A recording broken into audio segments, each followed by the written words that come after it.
Hey everybody, I'm Jody Vance. And I'm George Affleck. And it's time for UnSpun, Bun, Spun, Spun.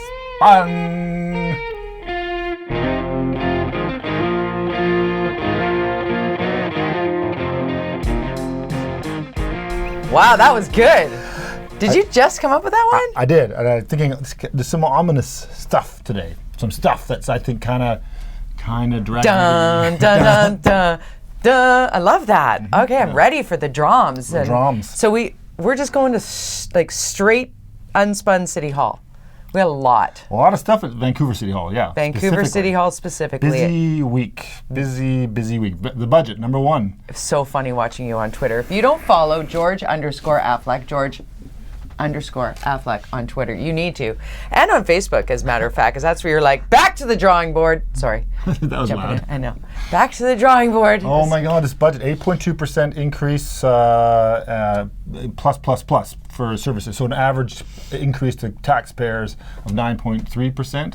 Last year, 6-something%. They're starting to make Vision look like they were good. Which they weren't. He said that. They were not. They were not. They were terrible. It seems very spendy, George. It's very spendy, and this is actually the improved version of the earlier one, which was like 12% or something.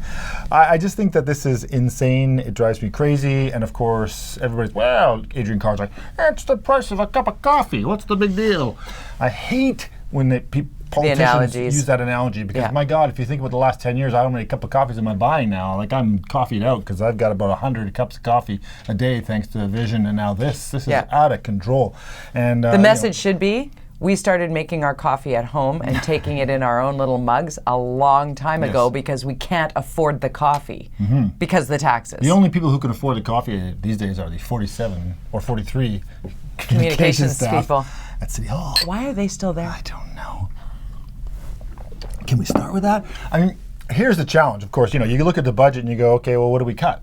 And this council has prioritized everything. Housing and homelessness and drugs and everything. And they've had 150 motions that the councillors have put towards all sorts of pet projects and this and that are costing alone. I think the estimate on the motions that the councillors have brought forward over the last year represents about $20 million in additional costs. Every $7 million is about 1% in tax in based on the previous budget.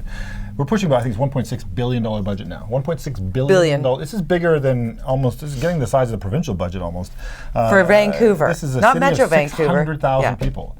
And then the capital budget also pushing, it's about $400 million a year, double what it used to be. What can citizens of Vancouver, taxpayers in Vancouver, people hit by these increases, what can be done?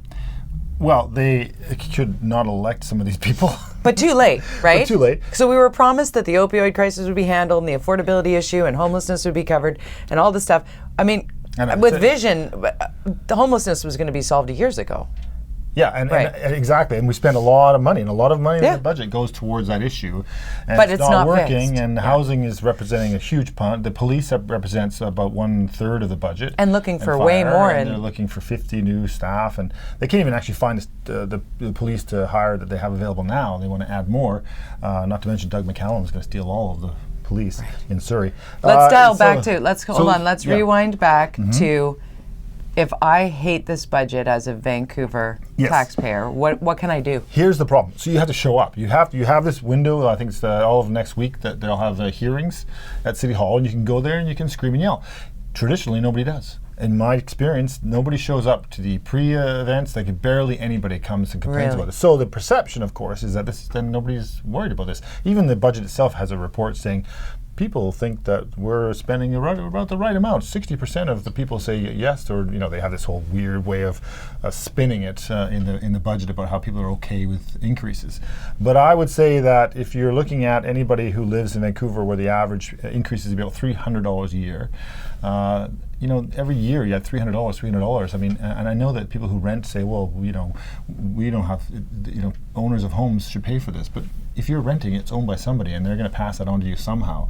The cost of living in Vancouver is paid by everybody. By everybody, and that's one of the things that really, because I saw it on your Facebook thread, I think it's in the Vancouver politics thread. Dan Polly, Yeah, which is actually a really good thread if you want to keep engaged on that, or we'll talk about it here, obviously, on UnSpun podcast. But somebody posted, and I can't remember your name or I'd give you credit, a meme that outlined, the poor, fancy, humongous single-family homeowner versus the person who's renting, and how much it's like going to cost the homeowner $350 and it's going to cost the renter $675. And I just thought, okay, but I'm looking at it and I'm like, that is so misleading. Like, for starters, not everybody who's a homeowner has a palatial single-family dwelling. I don't. I know, but maxed out, paying maybe strata fees on top of the rent, and your strata says you can't rent it out. So even then, you're putting a thing like there's a lot of moving pieces. It's not as simple as us versus them, homeowners versus renters. If life becomes more expensive for me, whatever, so then I have to find more money to pay me, like any person, to pay for my life. So therefore, wages must go up. So therefore, it becomes more expensive to have a business and pay people. And this is like the cost of living is including housing and everything else. It's all intertwined. But the blame game, that's my point in this, is the blame game between citizens, when what we need to do is show up to say to our government, to say to our municipal government, listen, you need to prioritize better, because what you're prioritizing here seems wonky. And some of the things that when you were in council, some things that you had put forward way back in the day, you're seeing way back in the day. It's been out for what, 2 years? But whatever. But things that you've done 5 years ago are coming to fruition, and you can look at those things.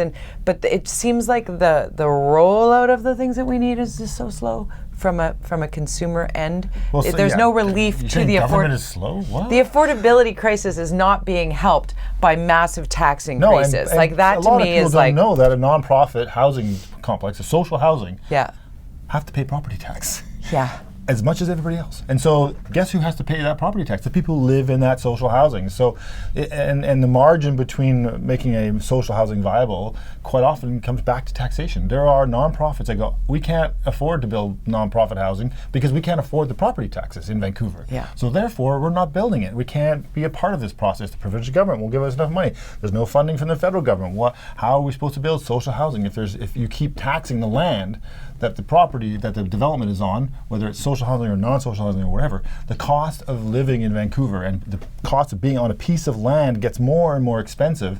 Making it less and less likely and affordable. That's viable for private, for public, for everything. Yeah. And therefore it slows down the whole process of building homes, especially affordable homes. So, and we were talking, I'm sorry I didn't give you the heads up on this one before we came in here to go on air.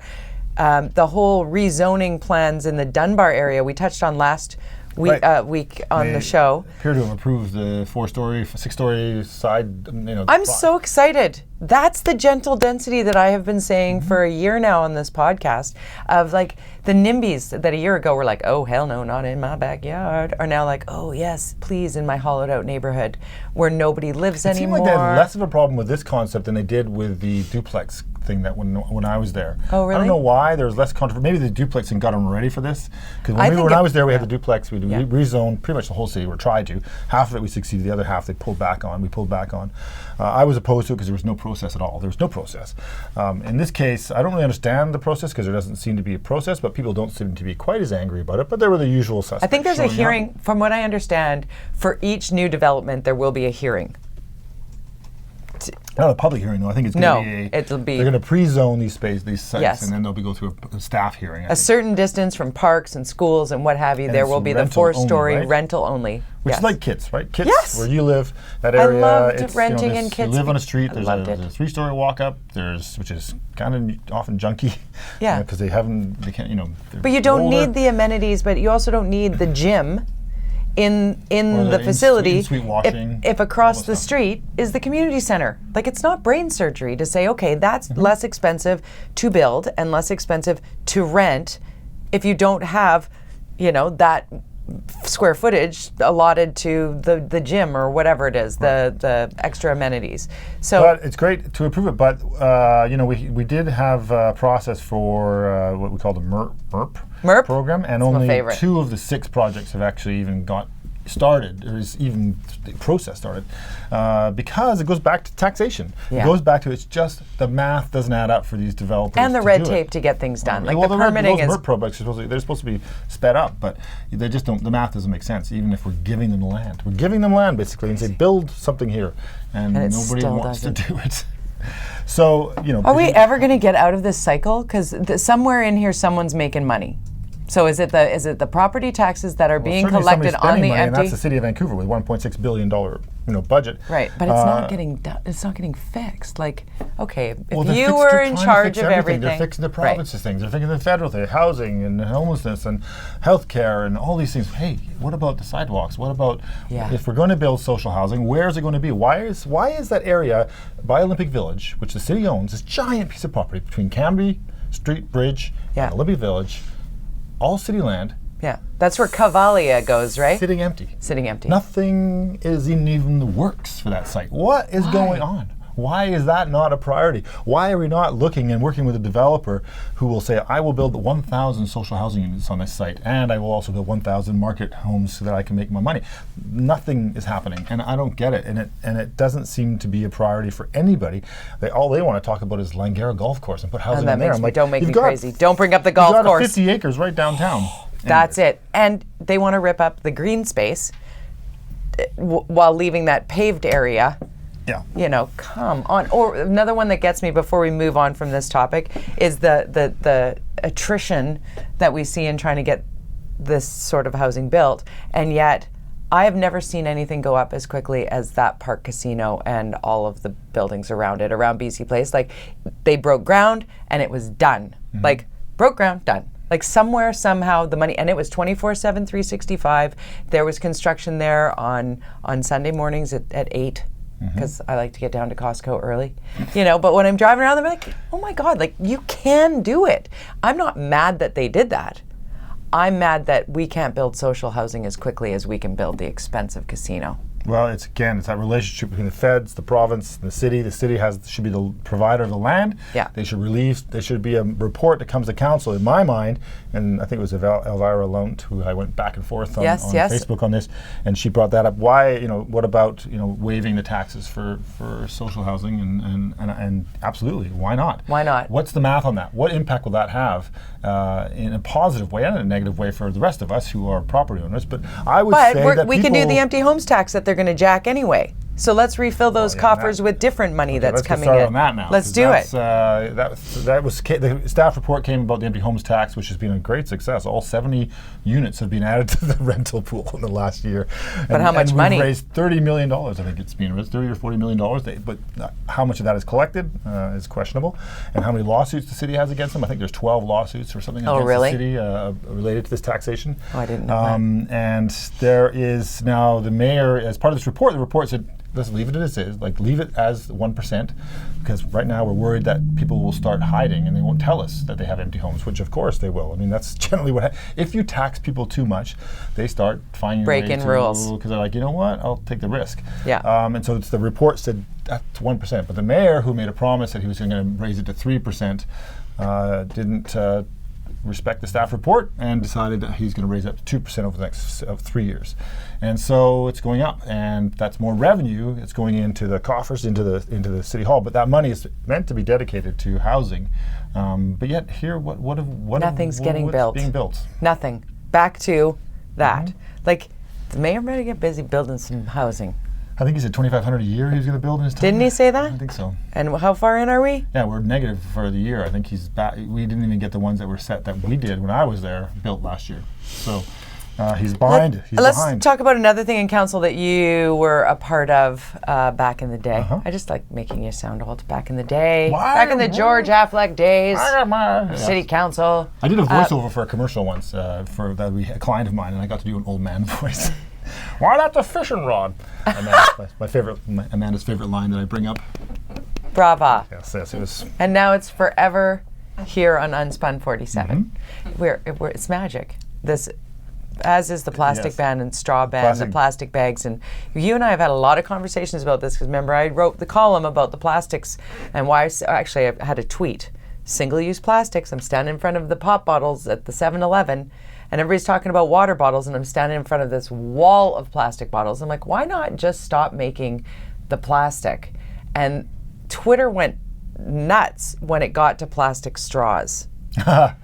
I've never gone so viral on Twitter in my life with the plastic straws, because it was like a personal affront to every disabled human being and who Melissa needs. DeGenova is very strong on this one, along with I think Christine Boyle. About they brought up great arguments that straws are important for disabled people. Yes. So I don't know what I got an education on that, and it was not really delivered in the most gracious of ways. I was accused of being somebody who was completely tone deaf to anybody that wasn't completely able-bodied, and trying to remove, what's it called, eugenics? Trying to remove, it was unreal, the backlash. So careful when you mention plastic straws, but plastic bags. So the decision by them is to get rid of them, not allow them in the city at 2021. I will say, that's not long from now. It's not long, and staff have, certainly in the plastic bag specifically, have said over and over to council that this might be counterproductive, as far as people will start buying bags, they'll start buying bigger bags, they'll buy thicker bags. Yeah, the cotton bags. They'll start buying cotton bags, which the process for cotton is quite evil. And never remember them, so they'll buy another one and another one and another one and another one. The thing is that what's interesting is you talk about the wall of plastic bottles in Coca-Cola. I think they came out with the worst polluter of plastic in the world by like a long shot. Yeah. When I lived in Denmark in the early 80s, way back in the day, at that time they didn't allow everything was still, they had glass, everything was in glass, and they didn't allow cans. It was really interesting, and it was like long before global warming was an issue, but it was about pollution. Yeah. And it was all about recycling, and the Danes only have so much space. I know, but now they do allow the plastic in the cans. But for the longest time, they've held off on allowing plastic and cans into. But now Denmark. we're seeing, water cartons, right? That's all the rage now in California in particular, to have water. Not the ones that Justin Trudeau loves, the water paper carton. I think it might have been his idea. It might have been his idea. But it's like it looks like a milk carton, and it's got water in it. For places that don't have drinking water. You're not drinking water out of the tap in some areas of the United States, right, or anywhere and Canada, in the world. So and somewhere. There you go. It's one way. In paper, the argument by staff was that that paper can be helpful, but it's also that goes into the stream as well. And so true. Anyway, so what are we going to do, George? They're going to outlaw it, and nothing's going to come in and replace it. Is that an issue? Well, I think that there is bags that can be made out of sugar, refined sugar and stuff.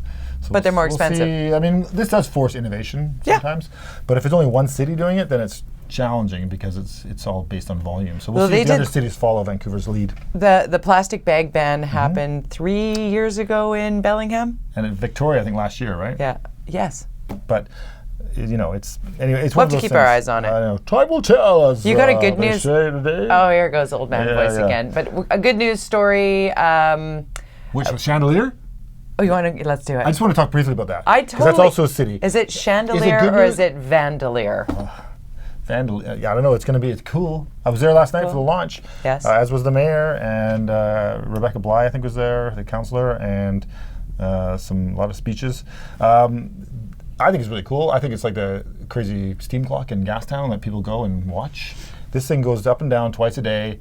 It's when you talk about how do we make retail, when you talk about local shopping, for example, and Christmas is something we're talking about these days. Yeah. This will drive people into that area where there's going to be lots of local shops down there, restaurants. Yeah.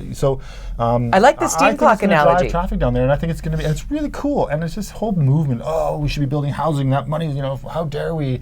But if you go and see it and you see what's going to happen, I think it's going to be internationally, recognized and be a major tourist draw for our city. And I did the eye roll before last week's Unspun. I was like eye rolling hard at this and the cost with this particular chandelier, and then you explained to me that it's not the taxpayers that are paying for it, it's the developers who have built those big, beautiful buildings in that squeezed in space in around that north end of the Granville Street Bridge. There's a lot of people, and there's going to be art gallery, there's going to be a lot social housing that he's building. A lot going on there, and so it's West Bank, right? Yeah.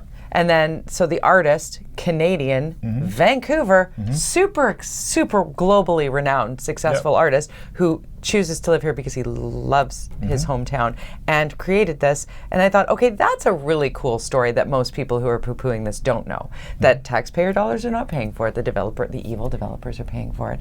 And it's cool. And when you see it, it's a piece of incredibly intricate and beautiful art. Hopefully taxpayer dollars aren't going into keeping it spotless. No, it would be part of your. I think it would be part of their strata fees. Okay, good. And we were talking earlier before the show was the art program, the public art program at City Hall. That was a project where the developer came in with as part of the project. He had the idea. He showed the idea as part of the public process. But overall, now all public programs, all public art. Amenity contributions in a development at any level, whenever there's a need, whenever it's in their process, it's cash now pretty much all the time.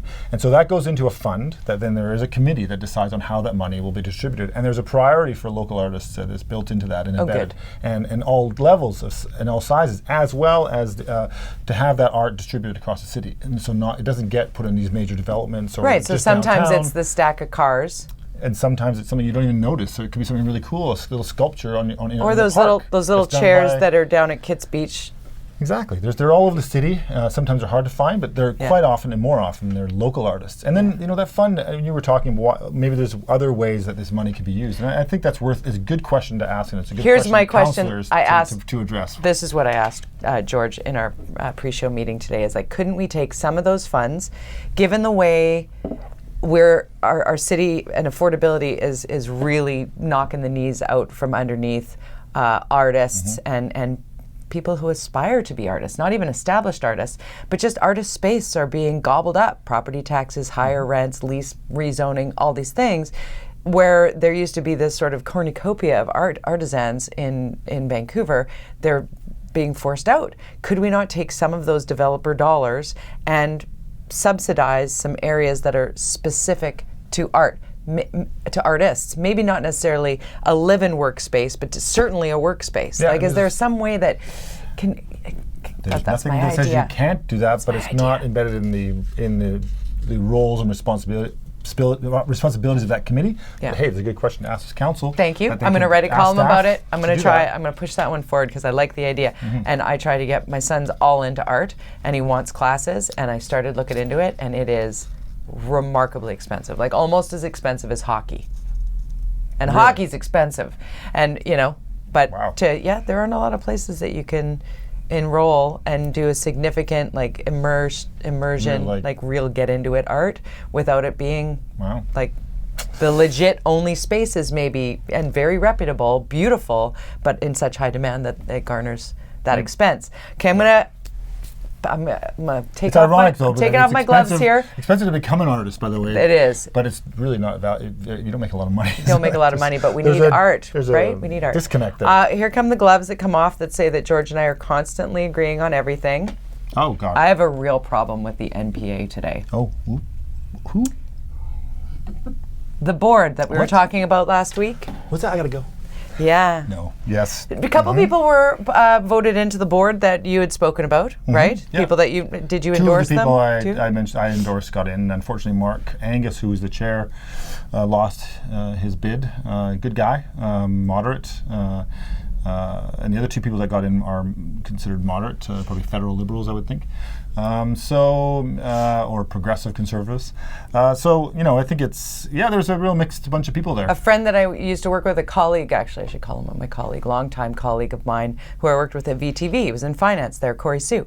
He was named to the board. Yes, that's right. So I was more... You endorsed him. I gave him a little I like him. You know what? He's straight up and he's got a history of what I witnessed to be a very morally strong and easily he works with groups easily. I always felt very included, and finance is often a very closed door, especially in television, and he was very open. People who understand money on boards is a very valuable position. Very cool. And then, so I'm paying more attention to this, and then I saw two columns, one from Dan Fumano, my son, and then Georgia Strait, Charlie Smith. What the hell is going on that a bureau chief for Rebel Media is on the board for the NPA? Like, all I need is that headline, and I've never... Anymore. 2 years ago, I think he has been there 2 years. He got laid off, I think, a couple of years ago. This is, from the rebel. Yeah. Yeah. I can only say that. Yeah. Okay, so here's my spin on it. This is unspun. I know. Here's my unspun on it. Okay. So you know, you don't like it. Party politics are democratic. There is a process, I guess. I'm not part of. I don't get involved. I'm not involved in. I know you're not involved in. I'm just saying saying we're going to fight because you defend them. You love the MPA for them being your heritage member. I was representing your legacy, them. exactly. I was the face of them for 7 years. So, you've got these people that got on the ballot for whatever reason. I think that Dave Payson, who's now the interim chair, yes, has. I think hi, Dave. He said hi, Dave. He said on Twitter that if there are anybody that betrays the basic philosophies of the NPA, which is an inclusive political party. We ousted a couple of people about 5 years ago for their homophobic, their apparent alleged homophobic comments. But this is a bad byline for the NPA, in my opinion, because if all I read, one of those two highly respected journalists who did these stories, if the only headline I see is that the NPA has the former West Coast bureau chief of Rebel Media sitting on the board, I'm out. I'm out. Rebel Media is not a reputable media organization. They stalk people. What they did to Greta Thunberg, oh my God, they showed the hotel she was staying in. They took a video of the car license plate that she and her dad were driving around in and aired it to 10 million subscribers or whatever, 1.4 million subscribers or whatever it was to their channel. Like, that's not journalism. And that Christopher Wilson called Climate Barbie. Climate Barbie. I mean, that's just, I don't think somebody it just turns my stomach. I'm sorry, I'm very passionate But there's about this assumption that the board is telling the caucus, the elected, what to do. And that, in my experience, that fair. If they try, that doesn't work. Totally, I get that, George. So then you look at the caucus, the people who are elected. Yes. Most, I think all, are fairly center or left of center, or in the center. They're Which is what I've been people. hearing mostly from you when we talk about MPA and we do dive deep in it. There's these people who want to get involved behind the scenes, and some of them are wannabe politicians. Some of them think they can drive their agenda forward through behind the scenes with a political party. That's a very right-wing agenda. That it's unlikely to work given the kinds of people who want, in Vancouver, and you're unlikely to win with that agenda in Vancouver. You're not going to win any election if you are too far right of the center. And there are enough good people on this board. Formula if that agenda is the NPA agenda for sure. True. And I think Peter Ladnick said that on Twitter as well. He did. He and I agree on that. That if the party, the only way they could win, and I would agree with this too with Peter, is that they focus on budget and really hammer the budget. And that is often considered a right-wing agenda item, but I don't understand that. For me, I've never considered conservative. Yes, I was just going to say, center or very center of everything else. But I do believe that we have to be cautious with people's money. It's not our money, so any way we can be careful with that cash, we should be. And I agree. So I don't know. It's there's another AGM in a year. That's when the shit will hit the fan, as it were, because if that movement pursues, it goes forward with more of them, and they get on there and get a takeover, then you will see a significant change in potentially what the next election will happen. But I think that whoever is going to be deciding that they're going to be they want to be the mayoral candidate in 2022 will have to make their move next year before that AGM to get their people in there, so they can take over the board, so they can get the agenda that they want to get. So that's what that's what happened in the last election. So with two people. So that's the explainer. My point was fully and wholly that most people don't get that deep into it. We educate here on UnSpun podcast, and I appreciate you explaining that. Mm-hmm. For me, the people that only read one headline, this is not a good look for the NPA, in my opinion. That's what I wanted to say. Because you are a good look for the NPA in the past. No, seriously. But I like the way, I know, I'm not just doing that because people, you and George, you just get along so well and blah, blah, blah. Yes, we do.